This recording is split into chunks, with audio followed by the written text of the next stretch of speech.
What was once a childhood dream became a reality for Australian entrepreneur and inventor David Mayman when he got to fly his JetPack around the Statue of Liberty and Sydney Harbour. But what started as a flying fantasy for a very loud personal transport invention has now developed into a sophisticated piece of kit already in trials with the American Special Services and has seen orders for his JetPack from a Southeast Asian government. To tell us his fantastic story and all about the latest developments, we're joined by David Mayman, CEO of the now California-based JetPack Aviation. David, welcome. Like millions of others, I've watched your epic flights around the Statue of Liberty and Sydney Harbour. It must have been amazing. But tell us how it started. That's certainly where the public awareness of what we were doing started back in November 2015. But of course, the project started 7 years before that, and of course, grew up with the hydrogen peroxide rocket belts back in the 1960s and 1970s. Flew in the 1984 Olympic Games opening ceremony. I was fascinated by the concept of something that you can throw on your back and fly away with. Little did I know, of course, that they didn't really exist beyond something that could fly for 25 seconds, which was the hydrogen peroxide system.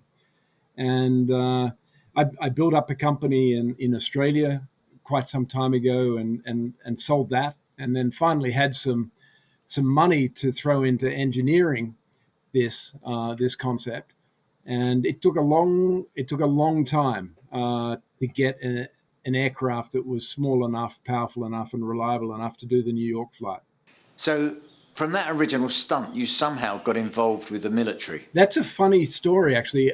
After I did the flight around the Statue of Liberty, I flew back to LA, and I have no idea how they got my number, but about 5 o'clock in the morning, LA time, which I guess was like 8 o'clock back east, I got this very strange phone call from a gentleman who claimed to be from the Navy Special Forces and would like me to come and do a demonstration for them at Virginia Beach. And that's, by then I'd also been contacted by all and sundry, so I was a little bit cynical about the whole thing. And I said, look, can you send me an email and then we can correspond by email? Thinking, if I get a credible email address, and it came from a Hotmail account, and I thought, oh, okay. So I didn't even respond.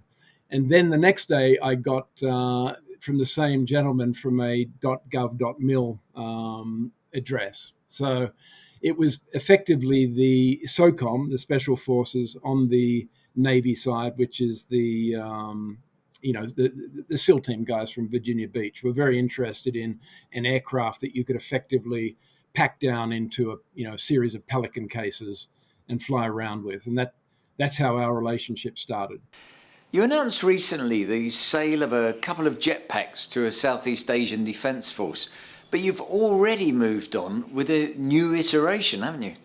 I think the jetpack, which we think of as the backpack-mounted flying machine, I think for the time being, it's going to be relatively limited in terms of its purpose. It's good for, 10-mile flights relatively quickly for the DoD, for Special Forces.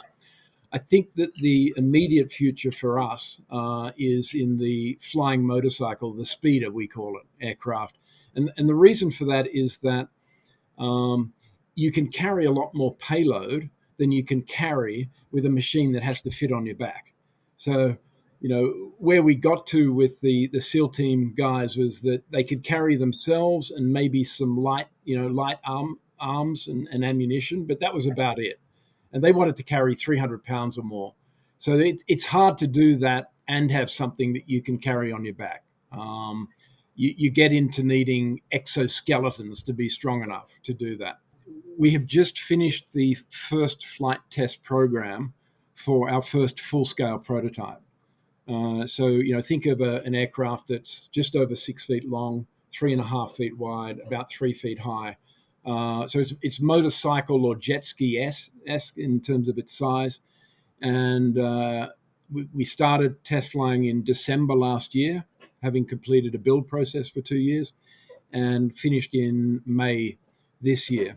And what we've tested so far is takeoff, climb, hover, and then your turn, so left and right, and then lateral moves and slow transitions, because our tether system, our flight testing system, is only about 90 or 100 feet long.